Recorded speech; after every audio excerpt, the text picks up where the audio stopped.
Hello' friends, আজি আমি discuss কৰিম যে আপুনি কেনেকৈ চেক কৰিব আপোনাৰ নামটো ভোটাৰ তালিকাত আছেনে নাই। আৰু যদি আপোনাৰ ভোটাৰ কাৰ্ডত কিবা মিষ্টেক হৈ আছে আপোনালোকে সলনি কৰিব পাৰিব। এতিয়া কেনেকৈ সলনি কৰিব, কেনেকৈ চেঞ্জ কৰিব, কেনেকৈ আপডেট কৰিব, এইবোৰ আজি আমি গোটেই ডিছকাছ কৰিম। যদি ভিডিঅ'টো ভাল লাগে লাইক কৰিব, কমেণ্ট কৰিব আৰু ছাবস্ক্ৰাইব কৰিবলৈ নাপাহৰিব। এই voter.eci.gov.in মোৰ ডেছক্ৰিপশ্যনত থাকিব। আপোনালোকে তাতে ডাইৰেক্টলি আপোনালোকে এইটো ৱেবছাইটত আহি যাব। আপুনি চাৰ্চ কৰিব নালাগে, মোৰ ডেছক্ৰিপশ্যনতে থাকিব। আপোনালোকে জাষ্ট ইয়াতে ক্লিক কৰি দিব। ক্লিক কৰাৰ পিছত আপোনালোকে ইয়াতে দেখা পাব যে ইয়াতে কি ছাৰ্ভিচ মুকলি কৰি দিয়া হৈছে বৰ্তমান। ইয়াতে চাব পাৰে ভোটাৰ ছাৰ্ভিচ পৰ্টেল হয়।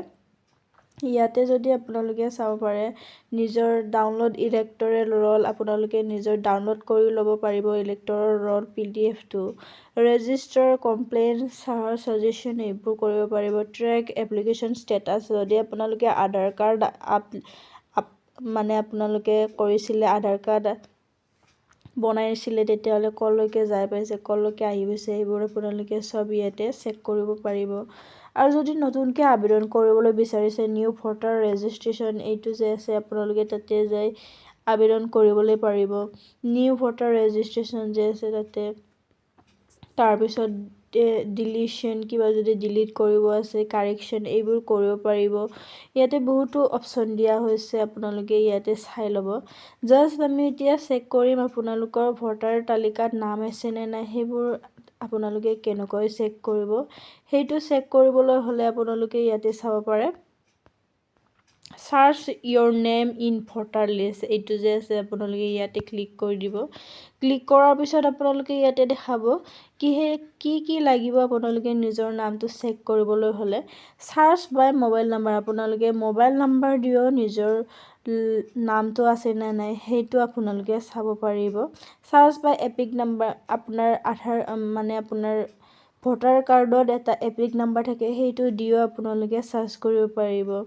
ইয়াতে এপিক নাম্বাৰ দিব পাৰিব।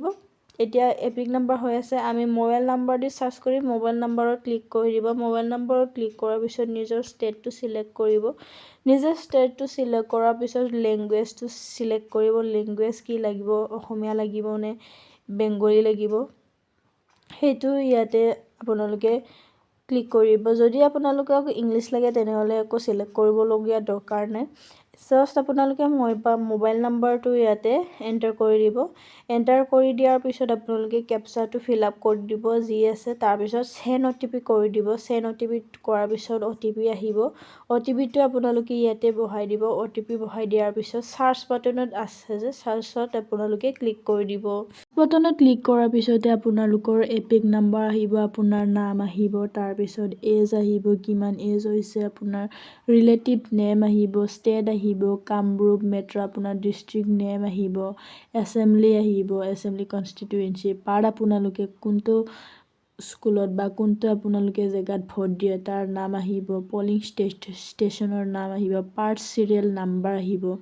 আৰু যদি বেছিকৈ ডিটেইলছ চাব বিচাৰিছে যেনে ভিউ ডিটেইলছত আপোনালোকে ক্লিক কৰি দিব। ভিউ ডিটেইলছত ক্লিক কৰাৰ পিছত ইয়াতে আপোনালোকৰ চব দেখা পাই যাব। আপুনি কি আপোনাৰ নাম, এড্ৰেছ, এইবোৰ আপোনালোকে গোটেই চেক কৰিবলৈ পাৰিব।